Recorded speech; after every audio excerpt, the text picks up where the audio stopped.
அவர் சொல்லுக்கிணங்க நம் கடகத்தை இரும்பு கோட்டையாக மாற்றியிருக்கிற இரும்பு மனிதர் தேர்தல் மேலாண்மை பொதுச் செயலாளர் அன்பு சகோதரர் ஆதவ் அர்ஜுனா இதோ வருகிறார்.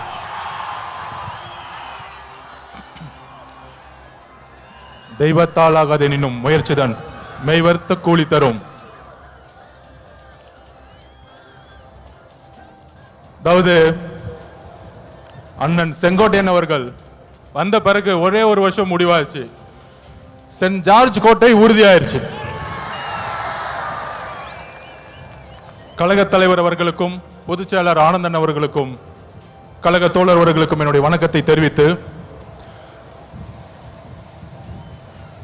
சுதந்திர போராட்ட வீரர் தீரன் சின்னமலை அவர்களுக்கும் மாவீரன் பொல்லான அவர்களுக்கும் கொள்கை தலைவர் சமூக சீர்திருத்தவாதி எங்களுடைய வழிகாட்டி தந்தை பெரியாரின் வழியில் அவர் பாதத்தை தொட்டு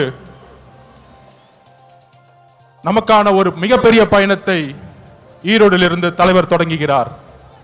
நம்மளுடைய குறிக்கோள் என்ன? நம்மளுடைய லட்சியம் என்ன? வெறும் அதிகாரத்தை மட்டும் அடைவதா?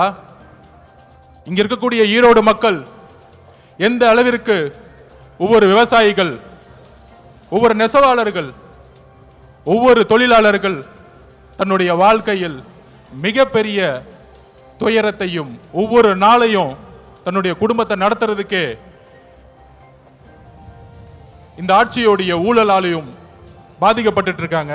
இங்க இருக்கக்கூடிய அமைச்சர்கள் டாஸ்மார்க்கை மட்டுமே நடத்திட்டு இருக்கக்கூடிய ஒரு நிர்வாகத்தை கொடுத்துட்டு இருக்காங்க.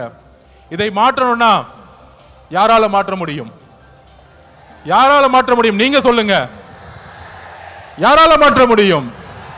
தளபதி விஜய் அவர்களால் மாற்ற முடியும். எந்த கட்சியால மாற்ற முடியும்? டிவிகே. இன்றைக்கு இருக்கக்கூடிய ஒரே நம்பிக்கை டிவிகே தான். அப்போது ரீசெண்டா ஒரு மாநாடு, இளைஞர் மாநாடு மாதிரி நடத்தினாங்க. எப்படி? இளைஞர் மாநாடு மாதிரி. அங்க ஆனா இளைஞர்களே இருக்க மாட்டாங்க. ஆனா அங்க ஒரு இளைஞர் இருக்காரு. அவங்க அப்பா பையன், அவங்க 2 இளைஞர்கள் தான் தமிழ்நாட்டில். அந்த இளைஞர்கள் சொல்றாங்க, மாநாடு போட்டு இளம் பெரியாராம்.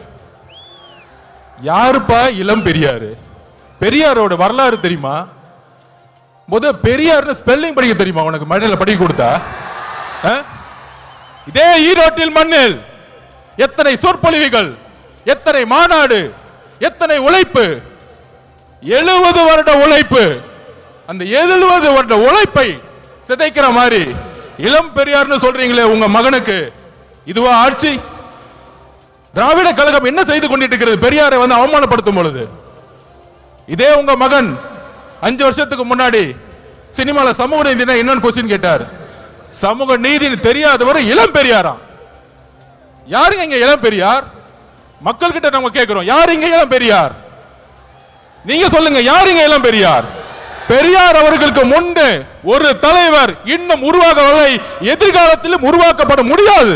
இதுதான் தமிழக வெற்றி கழகத்தினுடைய மரியாதை பெரியார் அவர்களுக்கு. இங்க ஒரே பெரியார், இங்க ஒரே அம்பேத்கர், இங்க ஒரே காமராஜர், ஒரே தீரன் சின்னமலை, ஒரே பொல்லாதவர்கள். இந்த தலைவர்களை நீங்கள் அசிங்கப்படுத்தினால் தமிழக வெற்றி கழகம் மிகப்பெரிய போராட்டத்தை உருவாக்கும். 2026 எழுதி வச்சுக்கோங்க.